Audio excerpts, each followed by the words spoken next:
Hallo und herzlich willkommen, liebe HiFi und insbesondere Analogfreunde, hier aus München direkt von der High End auf dem Stand von Rega. Mein Name ist Stefan Gellrich von phono.de und im Rahmen unseres Plattenspieler-Shops für Plattenspieler analoges Zubehör werde ich Ihnen heute hier direkt von der Messe den Rega Naia vorstellen. Mit an Bord ist auch die deutsche Vertriebschefin und Roy Gandy, der Gründer und Inhaber von Rega. Das wird spannend, gleich nach dem Intro geht's los.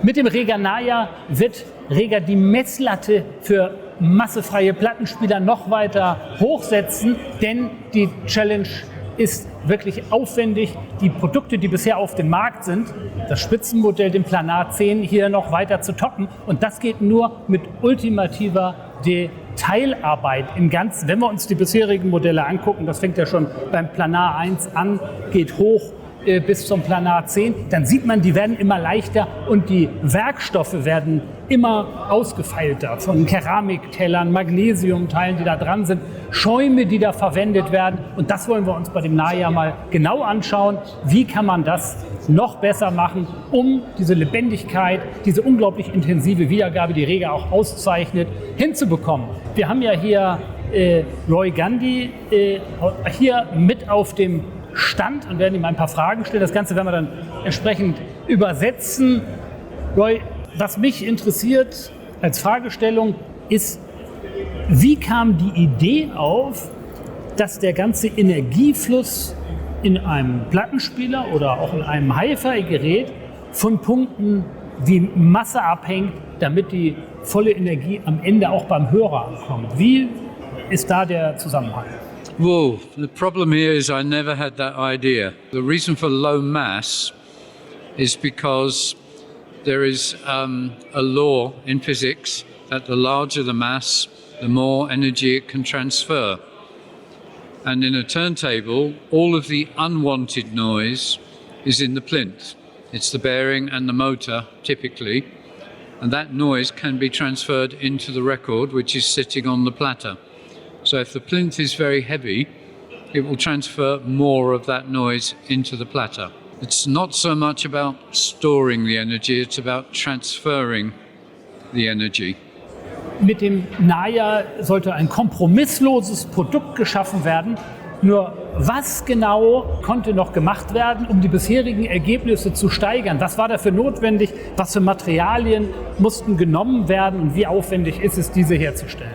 That's a much easier question to answer. The Naia concept goes all the way back to the Naiad, which I think we started thinking about in 2009 and we completed in 2011.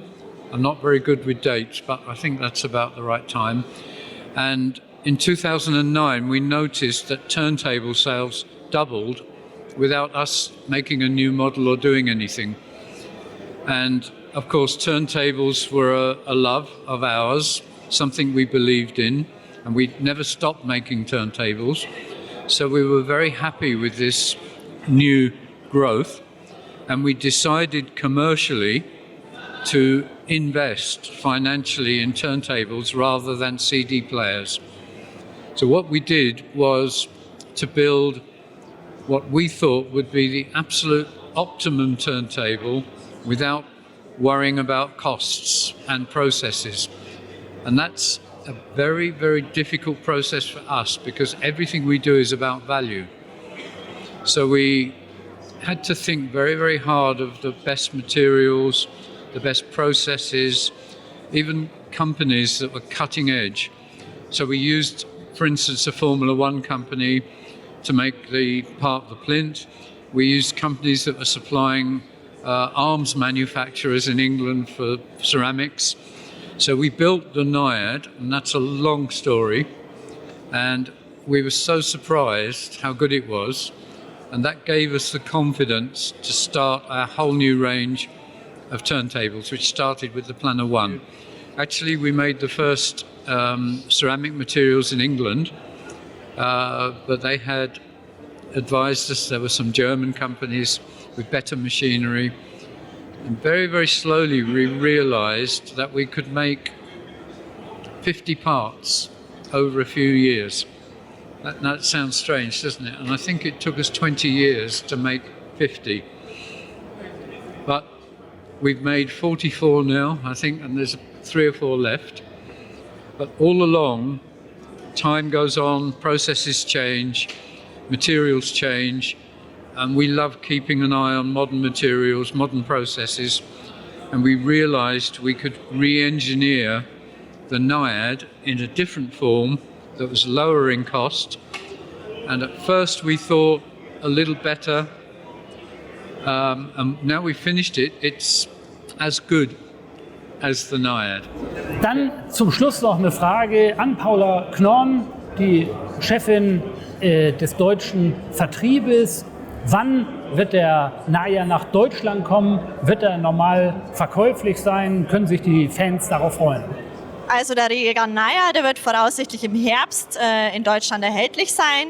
Und die Rega-Fans, die freuen sich unglaublich auf das neue Gerät, weil es halt einfach die Philosophie von Rega wieder ausstrahlt. Und bei Rega ist immer eine Linie drin.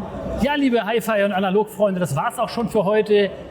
Von der High End in München mit dem Rega Naia, mit Roy Gandy. Ich bitte die starken Nebengeräusche zu entschuldigen. Hier ist unheimlich viel los. Mehr Informationen zum Produkt finden Sie auch direkt unterhalb vom Video.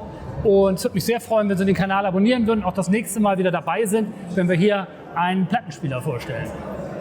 Bis demnächst.